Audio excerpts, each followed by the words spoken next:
बिना पियाज रसुण रे एई आलूर रेसिपी बनैबा जेतिकी सहज खाइबा पाई मध्य सेतिकी सुआदिया अति कम समय रे एवं बहुत कम सामग्री रे मध्य बनिबो। ताहले चलंतु स्टार्ट करिबा आजिर एई आलू तरकारीर रेसिपी। प्रथमे गोटे कड़ाई गरम करि नेइची एवं कड़ाई भलसे गरम हेई सारिबा परे सेथिरे 2 बड़ चामच रिफाइन तेल देइची। तेल गरम हेई सारिबा परे सेथिरे 4टी सुखिला लंका ता संगरे गोटे चामच जीरा देइची एवं लंका एवं जीरा को टिके भाजी नेइची।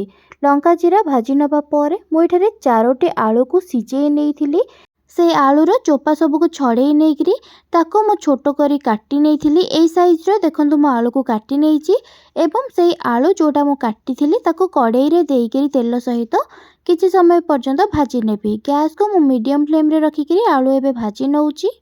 आलू जितेबाला मु सिझेइथिली आलू को बहुत बेसी सिझेई नथिली। 80% आलू हमर सिझी जाइछि आउ 20% एबे भाजीबा और ता संगरे तरकारी करिबा समय रे आलू हमर भलो भाबरे सिझी जिवो।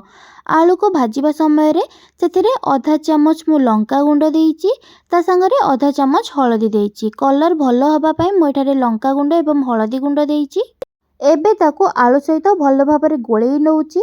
आपण जदि प्रथम रो जेतेबेले आलू देई नथिबे तेल रे जदि लंका गुंड एवं हळदी गुंड अल्प टिके देई दउछंती किंबा आलू भाजीबा समय रे मध्ये जदि देई दउछंती ताहले तरकारी रो कलर बहुत भलो आसीबो। सेथिबाई मु एठारे देइछि। आपण जदि एबे न देइकिरी परे जेतेबेले आमे अलगा मसला मध्ये दबा सेई टाइम रे जदि लंका हळदी गुंड दउछंती मध्ये चलेबो। गैस को मीडियम फ्लेम रे रखिकरी आलू को 2 रु 3 मिनिट पर्यंत भाजी नबा। मु एठारे आलू को भाजी नबा परे 2टी मीडियम साइज रो टमाटो को छोटो छोटो करी काटी नेइथिली। एबे सेई टमाटो को आलू सहित देइछि। आपण जदि गोटे बड़ टमाटो नउछंती मध्ये चलिबो नहले आपण जेतिके आलू नेइथिबे सेही हिसाब रे अधिका कम करी टमाटो नेबे। टमाटो को आलू सहित देई सारिबा परे 1 रु 2 मिनिट पर्यंत आमे ताको भाजी नबा। ता भितरे टमाटो मध्ये हमर सिझी जिवो एवं 1 रु 2 मिनिट पर्यंत भाजी नबा परे मु सेथिरे किछि गुंड मसला देबी। मु एथिरे बहुत कम मसला देइछि।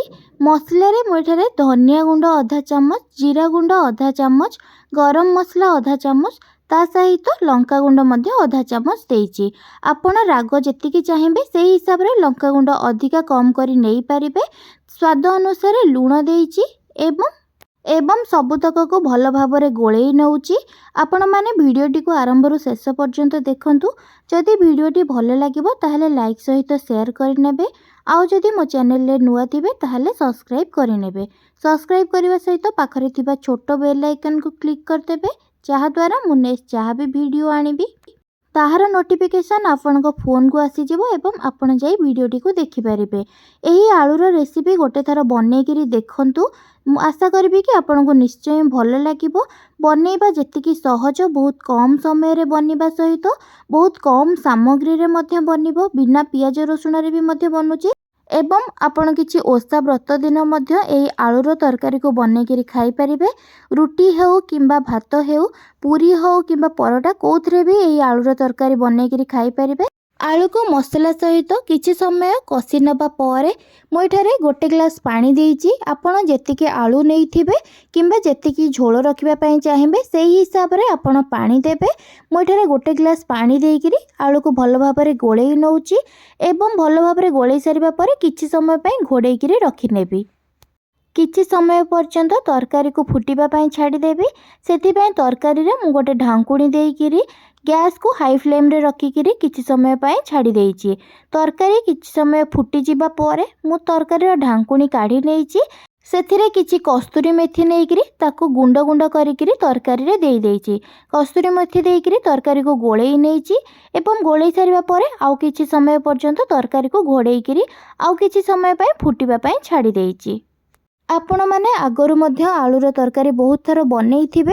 गोटे थर एही परि भाबरे बनांतु। केमति लागुची मो सहित कमेंट सेक्शन रे निश्चय शेयर करिवे।